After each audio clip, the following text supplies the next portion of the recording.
રાજ્યની સરકારી પ્રાથમિક શાળામાં પીએમ પોષણ યોજના અંતર્ગત ચાલતું મધ્યાહન ભોજન યોજના જે છેલ્લા કેટલાય વર્ષોથી કાર્યરત છે। સરકારી શાળાઓમાં મધ્યાહન ભોજન સંચાલકો દ્વારા શાળામાં આવતા બાળકોને પોષણયુક્ત ખોરાક પૂરો પડાતો હોય છે, પરંતુ તાજેતરમાં સરકાર દ્વારા પીએમ પોષણ યોજના અંતર્ગત ચાલતું મધ્યાહન ભોજન યોજનાનું ખાનગીકરણ કરવા જમીન સંપાદિત કરી દેવાયું અને સેન્ટરાઇઝ રસોડું બનાવવાનું કામકાજ પણ શરૂ કરાયું છે। વર્તમાન સમયમાં મધ્યાહન ભોજન સંચાલકો દ્વારા દરરોજ તાજું ભોજન બનાવી વિદ્યાર્થીઓને પીરસવામાં આવી રહ્યું છે, પરંતુ હવે સરકાર દ્વારા મધ્યાહન ભોજનનું ખાનગીકરણ કરી સેન્ટ્રલાઇઝ રસોડામાં ખોરાક બનાવવાની શરૂઆત કરાવવાની છે અને તે જ કારણે મધ્યાહન ભોજન વ્યવસાય સાથે સંકળાયેલા હજારો પરિવારો બેરોજગાર બને તેવી સ્થિતિ ઊભી થઈ રહી છે, જેને લઈ છેલ્લા કેટલાય સમયથી મધ્યાહન ભોજન સંચાલકો મધ્યાહન ભોજનનું ખાનગીકરણ ન થાય તેવી માંગ કરી રહ્યા છે। તો સાથે જ જિલ્લાના વાવથરા સહિતના વિસ્તારના મધ્યાહન ભોજન સંચાલકોએ તો ન્યાય સંકુલનો પણ સહારો લીધો છે અને ન્યાય સંકુલ થકી સરકારના નિર્ણય પર સ્ટે લાવ્યો છે। જો કે સાથે જ આજે જિલ્લાના મુખ્ય મથક પાલનપુરમાં મધ્યાહન ભોજન સંચાલકોની વિશાળ મહારેલી યોજાઈ। પાલનપુરના એરોમા સર્કલથી નીકળેલી આ રેલી શહેરના જાહેર માર્ગો પર પરિક્રમા કરી જિલ્લા કલેક્ટર કચેરી ખાતે પહોંચી અને જિલ્લા કલેક્ટરને આવેદનપત્ર પાઠવ્યું હતું અને મધ્યાહન ભોજનનું ખાનગીકરણ અટકાવવાની માંગ કરી હતી। ઓકે સર, અત્યારે આવેદનપત્ર પાઠવવામાં આવ્યું છે, શું મુદ્દો છે ને શું કાર્યક્રમ? 1984 માં મધ્યાહન ભોજન યોજના શરૂ થઈ 19/11/84 થી, અને ખાસ કરીને સ્થાનિક એક તો રોજગારી મળે અને બાળકોને તંદુરસ્ત આહાર મળે, આ બે મુખ્ય ધ્યેય હતા। હવે છેલ્લા ઘણા સમયથી જે ગુજરાત સરકારની ભારત સરકારની જે નીતિ છે એ કોર્પોરેટ જગતને એટલે કે નફાકારીની જે નીતિ છે એના ભાગરૂપ ગુજરાત સરકારે એવો નિર્ણય કર્યો કે જે મધ્યાહન ભોજન યોજનામાં જે શાળા ખાતે જે ભોજન આપવામાં આવે છે એની જગ્યાએ હવે કેન્દ્રીયકૃત રસોડા અને એ પણ એ ખાસ કોર્પોરેટ સાથે જોડાયેલા જે એનજીઓસ છે એને આપવાનો નિર્ણય કર્યો। એના બે અસર થવાની, એક અસર બાળકો જે અત્યારે પૌષ્ટિક આહાર જે ત્યાં જ મેળવે છે, ગરમ આહાર જે મેળવે છે એ આહાર મેળવવાનો બંધ થશે, કારણ કે રાત્રે ભોજન તૈયાર થાય અને એ ભોજન અંતરિયાળ ગામોમાં પહોંચે એટલે બાળકોના સ્વાસ્થ્યને એક અસર થાય। બીજો મુદ્દો એ છે કે જે કર્મચારીઓ કામ કરે છે આ યોજનામાં, જે ગ્રામ્ય કક્ષાએ સ્થાનિક રોજગારી મેળવે છે એવા 1 લાખ કર્મચારી ગુજરાત રાજ્યમાં છે, એને આની સીધી અસર થઈ રહી છે। એટલે આ બંને મુદ્દાને લઈને કર્મચારી જે મંડળો છે એ ગુજરાતની અંદર લડી રહ્યા છે અને એના ભાગરૂપ આજે એક આવેદનપત્ર કલેક્ટરને આપ્યું છે।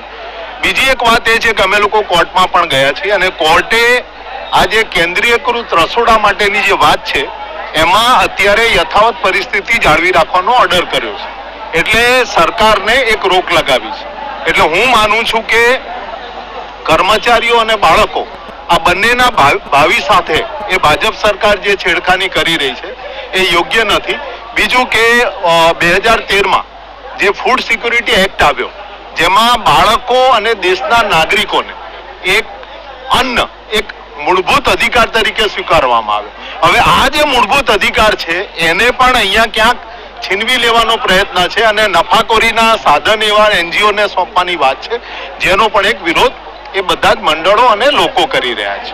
આજે આવેદન સાથે શું કાર્યક્રમ રહેશે? એટલે આવેદન પત્ર અમારી શરૂઆત છે અને 1 મે એ ગુજરાત રાજ્યનો સ્થાપના દિવસ છે, આંતરરાષ્ટ્રીય મજદૂર દિવસ છે અને અમદાવાદની અંદર સમગ્ર ગુજરાત રાજ્યના કર્મચારીઓ આનો વિરોધ કરવા જઈ રહ્યા છે। ઓકે, આપનું નામ?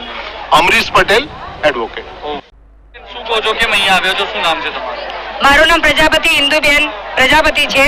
હું કમાલપુર પ્રાથમિક શાળામાં વડગામ તાલુકાના કમાલપુર પ્રાથમિક શાળામાં સંચાલક તરીકેની ફરજ બજાવું છું। હું લગભગ 2007 થી આજ 18 વર્ષથી પણ ફરજ બજાવું છું। ઓછા પગારમાં ઓછા માનવ વેતનમાં પણ આ ફરજ બજાવતી હતી, બરોબર।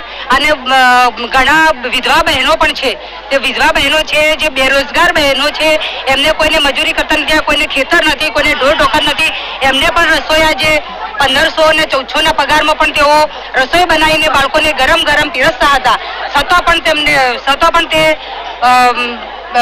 તેઓ કરતા હતા અને છતાં સરકાર હવે એનજીઓમાં જવા માટે કહે છે, પણ તે લોકો જો એનજીઓમાં જશે તો તે લોકો શું કરશે, તે આના ઉપર પણ ઘર નિભાવે છે, પગાર જે ઓછો પગાર છે છતાં પણ તેઓ આ તકલીફ વેઠીને પણ કરે છે. અને એમાં સરકારે છેલ્લા 3 મહિનાથી અલ્પાહાર યોજના પણ ચાલુ કરી છે. એ ઓછા પગારમાં પણ તેઓ સવારમાં 10 વાગે સ્કૂલમાં આવે છે અને સાંજે 3 વાગે ઘરે જાય, છતાં પણ તે એ ઓછા પગારમાં પણ બાળકોને દિવસમાં 2 ટાઈમ જમવાનું ગરમ મધ્યાહન ભોજન જમવાનું આપે છે. હવે જો એનજીઓમાં જશે તો પછી એનજીઓમાં આગલા દિવસેનું બનાવેલું મધ્યાહન ભોજન જે બનાવેલું છે તે સેન્ટર વાઇઝ બનાવશે અને 11 કે 12 શાળાઓ કે 15 શાળાઓ જે છે તેમાં સાધન માફક આપવામાં આવશે ટાઈમ પ્રમાણે. તો તે આગલા દિવસનું વાર્ષિક ખોરાક આપવામાં આવશે. એ વાર્ષિક ખોરાકથી બાળકોના સ્વાસ્થ્ય ઉપર પણ અસર પડી શકે તેમ છે. તો અત્યારે તમે માંગ કરી છે, જો માંગ નહીં સ્વીકારે તો શું કરશો? તો પછી અમે આગળ જે બીજું કોઈ ડગલું ભરવાનું છે આંદોલન પણ કરી શકીશું. ઓકે. તો સાથે જ જિલ્લા કલેક્ટરે આવેદન પાઠવ્યા બાદ હજારો મધ્યાહન ભોજન કર્મીઓ જિલ્લા કલેક્ટર કચેરી બહાર એકત્રિત થયા હતા અને રાજ્યના 182 ધારાસભ્યો અને 26 સાંસદોને રજીસ્ટર એડીથી પત્ર લખી મધ્યાહન ભોજનનું ખાનગીકરણ અટકાવવાની માંગ કરી છે. અને જો આગામી દિવસોમાં આ મધ્યાહન ભોજનનું ખાનગીકરણ અટકાવવામાં નહીં આવે તો ઉગ્રમાં ઉગ્ર આંદોલન કરવાની ચીમકી પણ ઉચ્ચારવામાં આવી છે.